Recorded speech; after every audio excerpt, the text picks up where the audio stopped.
से नहीं हूँ, एजुकेशन के फील्ड से नहीं हूँ। मैं एक कलाकार हूँ, एक आर्टिस्ट हूँ, एक क्रिएटिव इंसान हूँ। और आप लोग बेहतर जानते हैं एजुकेशन के बारे में। इतने साल से आप एजुकेशन चला रहे हैं। पिछले कुछ साल से मेरा अनुभव हुआ है, चूँकि मैंने कुछ फिल्में की हैं। एक फिल्म थी तारे ज़मीं पर, और अभी हाल ही में मेरी जो फिल्म आई है 3 इडियट्स, ये दोनों फिल्में एजुकेशन के टॉपिक पर हैं। तो लिहाजा मैं इस वजह से मैंने काफ़ी रिसर्च की एजुकेशन के ऊपर, और कुछ चीज़ें मेरे सामने आई हैं और वो चीज़ें मैं आपके सामने रखना चाह रहा हूँ। आज यहाँ पेरेंट्स हैं, एजुकेटर्स हैं, टीचर्स हैं, बच्चे भी हैं। हो सकता है पता नहीं मैं कितना सही बोल रहा हूँ, गलत बोल रहा हूँ, लेकिन मेरे कुछ विचार हैं जो मैं आपके सामने रखना चाहूँगा एजुकेशन से जो जिनका संबंध है। और वो ये कि सबसे पहले तो हर बच्चा ख़ास होता है। ये मैंने डिस्कवर किया अपने रिसर्च में। हर बच्चा ख़ास होता है। हर बच्चे में, हमारी तरह, आपकी तरह और हमारी तरह, हर बच्चे में कुछ ना कुछ काबिलियत होती है, कुछ ना कुछ कमज़ोरी होती है। मुझ में भी कमज़ोरी है, काबिलियत है। आप में भी कुछ ना कुछ काबिलियत और कमज़ोरी है, और हर बच्चे में कुछ ना कुछ कमज़ोरी और काबिलियत होती है। और हमें as parents, as elders, as education system, हमें हर बच्चे की खासियत को पहचानना है, उससे मदद करनी है। उसकी क्या खासियत है, उसका क्या दिल चाहता है, उसे किस चीज़ में खुशी मिलती है, वो हमें उसको हेल्प करना है कि हम उसको वो ढूंढ सके, और उसमें हमें सपोर्ट करना है। और जो उसकी कमज़ोरी है उसमें हमें उसको सपोर्ट करना है। मुझे अक्सर एजुकेशन इंस्टीट्यूट्स मुझे बोलते हैं कि हम हमारे स्कूल में सारे बच्चे पास होते हैं, हमारे स्कूल में सारे बच्चे फर्स्ट आते हैं, या हम जो बोर्ड एग्ज़ाम है उसमें हमारे सारे बच्चे पास होते हैं। मुझे एक सवाल पूछना है कि हमारे कितने बच्चे खुश हैं? सबसे बड़ा सवाल मेरा ये है, how many of our children are happy? और वो जो हैप्पीनेस कोशेंट है ना, वो मेरे लिए सबसे अहम है। क्योंकि देखिए, पढ़ाई लिखाई तो हम सीख ही लेते हैं। जब मुझे कोई चीज़ सीखनी होती है तो मैं कुछ ना कुछ करके सीख ही लेता हूँ। हमारी फिल्म 3 इडियट्स जब रिलीज होने वाली थी, रिलीज से पहले हमने कई स्क्रीनिंग्स रखे थे, टेस्ट स्क्रीनिंग जिसको हम कहते हैं, जिसमें कि हम ऑडियंस, जैसे आप लोग हैं, उनको बुलाते हैं, फिल्म दिखाते हैं, उनसे पूछते हैं कि फिल्म कैसी लगी। ऐसे एक टेस्ट स्क्रीनिंग हमने किया था। बम्बई में एक फैक्ट्री में कारीगर लोग काम करते हैं, तो करीब 25-30 कारीगर आए थे उस स्क्रीनिंग में।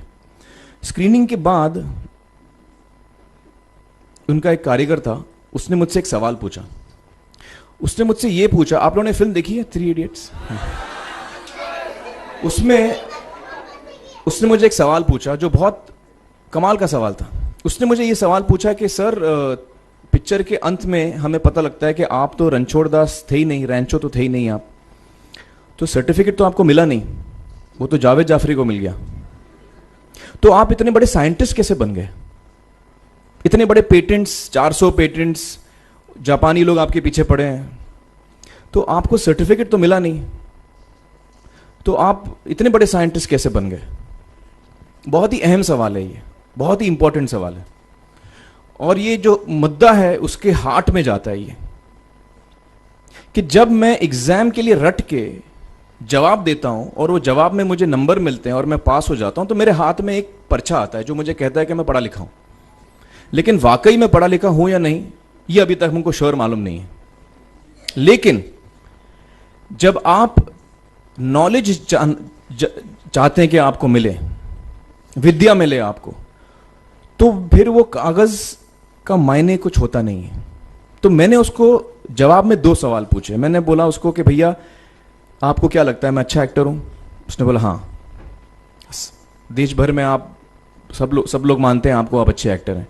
मैंने उससे कहा कि भैया, मेरे पास कोई सर्टिफिकेट नहीं है जो कहता है कि मैं अच्छा एक्टर हूं।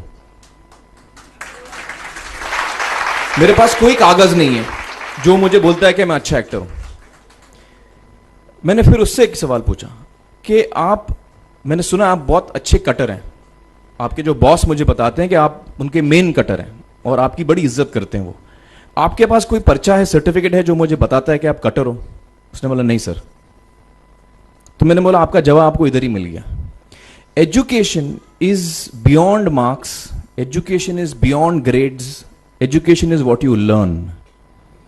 और मेरी इच्छा है कि हिंदुस्तान में हम एजुकेशन को इस नजरिए से देखें कि हम अपने बच्चों को वाकई शिक्षा दें।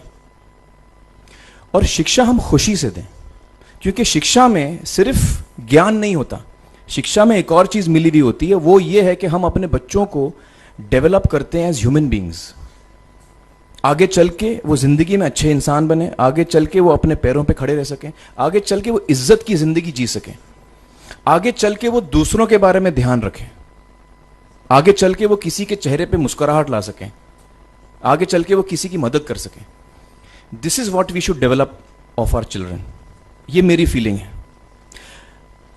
मैं जहां भी देखता हूं, ये मेरे साथ भी हुआ है जब मैं छोटा था।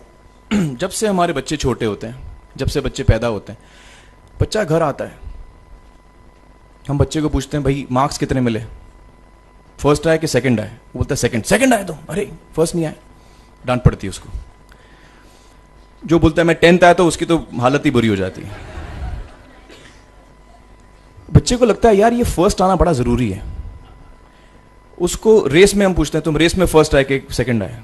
में हम उसको बचपन से, जब से वो केजी लोअर केजी में होता है, जब लोअर केजी में रेस होती है, चमचा मुंह में लगा के उसमें नींबू डाल के भागते हैं। उसमें भी हम बच्चे को पूछते हैं अरे मेरा बेटा फर्स्ट आएगा, ला ओ बेटा मेरा फर्स्ट आना, मतलब पेरेंट्स चिल्ला रहे हैं बेटा भागो, मतलब नींबू लेके भागो। तो उसमें होता क्या है कि बच्चे को लगता है कि यार ये बड़ा जरूरी है। मेरे पेरेंट्स को हमेशा, मेरे पेरेंट्स मुझे एक ही सवाल पूछते हैं, मैं फर्स्ट आया कि नहीं। उसके जहन में ये बात बैठ जाती है कि मेरे को अव्वल आना है, मेरे को कंपीट करना है, मेरे को बाकी लोग से आगे निकलना है। टीचर्स भी यही सवाल उसको पूछते हैं आमतौर पे, मेरे साथ हुआ है। होता क्या है कि जब वो बच्चा 21 साल का होता है तो वो बड़ा सेल्फिश हो जाता है, और उसको सेल्फिश हमने बनाया, हमारे सिस्टम ने बनाया। वो अपने बारे में सोचता है और किसी के बारे में नहीं सोचता, क्योंकि यही हमने उसको ट्रेन किया है बचपन से। बचपन से हमने उसको यही ट्रेन किया कि बेटा तुम पहले आना, बाकी सब लोग को भूल जाओ। तो जब वो नौजवान बनता है तो उसका नजरिया सोसाइटी की तरफ यही हो जाता है कि भैया मुझे आगे बढ़ना है, बाकी सब बाय हुक और by crook I must succeed, I don't care about anybody else. मेरा ये दिल कहता है, मेरा ये दिल चाहता है कि अगर हम जितने यहां पेरेंट्स हैं, एडल्ट्स हैं, यंगस्टर्स हैं जो कल जाके पेरेंट्स बनेंगे, अगर हम अपने बच्चों को ये सीख दें जब वो छोटे हैं, जब वो घर आए हम उसको ये सवाल पूछें, ये नहीं पूछें कि मार्क्स कितने मिले, उसको ये पूछें कि बेटा आज तुमने किसकी मदद की, आज तुमने किसके चेहरे पे मुस्कुराहट लाई। अगर हम उसको ये पूछें तो उसको ये लगेगा कि यार जरूरी ये है। मेरे पेरेंट्स मुझे हमेशा ये पूछते हैं, मार्क्स का तो कभी पूछते नहीं, वो मुझसे ये पूछते हैं कि भैया तुमने किसको हेल्प किया आज। तो हेल्प करना लोगों को, लोगों के बारे में सोचना, लोगों के चेहरे पे मुस्कुराहट लाना, ये मेरे पेरेंट्स के लिए बड़ा इंपॉर्टेंट है। साइकोलॉजिकली वो इस चीज के साथ बड़ा होगा। स्कूल वही जाएगा, पढ़ाई लिखाई वही करेगा, वो उसका नजरिया थोड़ा बदल जाएगा। जब वो बच्चा नौजवान बनेगा, 21 साल का होगा, और सारे बच्चे उस उम्र के जब 21 साल के होंगे, हमारी सोसाइटी चेंज हो जाएगी।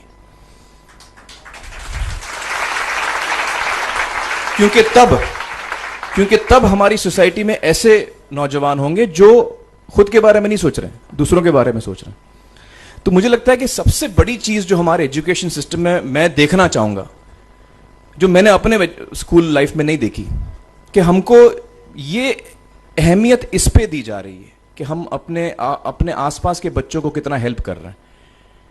ये एक बहुत बड़ी तब्दीली अगर आ जाए तो मुझे लगता है कि हमारा देश बहुत सुधर सकता है, बहुत बदल सकता है। हम